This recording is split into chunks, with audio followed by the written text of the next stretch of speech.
Hello! There's only one place to start this morning, and that's in Cyprus, where England's women have won the Cyprus Cup for a third time in 6 years. This strike from Leanne Sanderson earned a 1-0 win against Canada. The win gives Mark Sampson's team a huge boost 3 months ahead of the World Cup. In the Premier League, there's a big relegation match at the Stadium of Light on Saturday as Sunderland take on Aston Villa. Villa are a point behind the Black Cats, but thanks to new manager Tim Sherwood, they've won 2 matches in a row. Man City travel to Burnley, knowing that a win is crucial if they want to keep pace with Chelsea at the top of the table. As for the Blues, they're at home to Southampton on Sunday, and at Old Trafford, Man United host Tottenham in a match that could help decide who qualifies for the Champions League. Don't forget, Match of the Day kickabout tomorrow at 7:40, when we'll be speaking to the Premier League's hottest striker, Harry Kane, and talking stories with Man City midfielder Frank Lampard.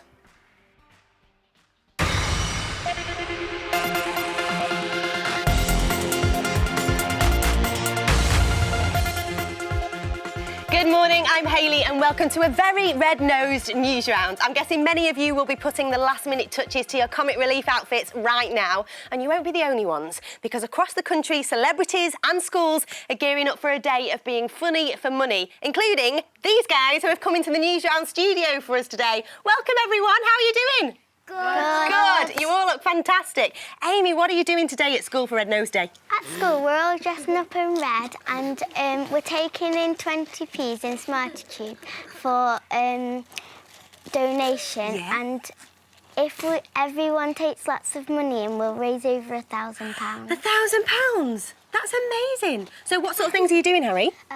I've been writing a book and selling it to my family and friends, and I've been doing jobs around the house. You've been writing a book, and is this your book? Can you have a look? Look at that, that's amazing. Oh, well done for that. I think you might be the youngest writer ever. So what other sort of things have you been doing? What have you been doing today? I've been tidying around the house and all that stuff. Wow, yeah. Very helpful. And what have you been doing? Still tidying up around the house. Still tidying up. But it's for a good cause, isn't it? Yeah, it's a long time to tidy up, really. Not bitter. I love that. So, Amy, why do you like doing things for Comic Relief? Why is it so exciting? Because I really like dressing up, and I always dress up as my favourite person in the book, and I think it's really fun. Oh, it is fun. It's great, isn't it? And can you tell me, what are you doing for Comic Relief today? Drawing a picture and helping Mummy around the house. You're all doing such helpful things. It's brilliant, and you're all very creative. Well, it's been wonderful talking to you. Thank you so much for coming in, and we're going to speak to you a bit more in the next bulletin, so stick around. You all look great. Now, we want to know what you lot are up to for Comic Relief today. So if you're making your faces funny for money, or if you're doing a sponsored dance-a-thon, tell us all about it. Tell us what you're up to, because we really want to see your pictures and any videos of what you're up to, so send those in. Now, next to a fairy tale. Well, not quite. At a forest in Somerset, hundreds of fairy boxes have been attached to trees, apparently so that children can leave messages for fairies. But could these fairy homes be damaging the natural woodland? Well, Aisha's got this one. There's a good chance you've heard the word fairy tale. Well, how about fairy control? Here at Wayford Woods in Somerset, the local trust are trying to put a stop to these things. Fairy boxes. Recognisable by their trademark door and quirky designs, these boxes have been put up over a long period of time in the area by members of the public, especially children. And with little tokens, fairy toys and notes secretly put behind some of the doors, these woods have now become known as the Fairy Woods.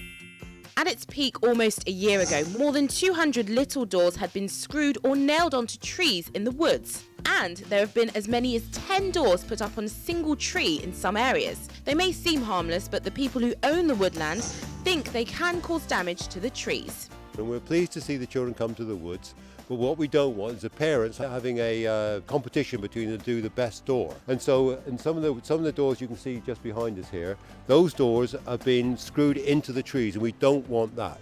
If you'll come, we would like to lean them against the trees or put a little stake in and put the door on the stake. Otherwise the goblins will come and take them away. OK, so that's not going to happen. But the local trust are concerned that some of the designs are a bit too bright and take away the natural feel of the woods. But they're still happy for fairy boxes to be put up in the future, as long as they're not nailed to the trees. Which means this fairy tale seems to have a happy ending.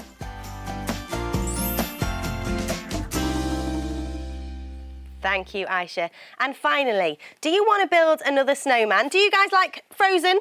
Yeah! Yes! Well, great news then, because Disney has announced that a Frozen sequel is in the works. There's no news on a release date just yet, though. It follows the massive success of the first film and will come after a 7-minute film called Frozen Fever, being shown before Cinderella in cinemas later this month.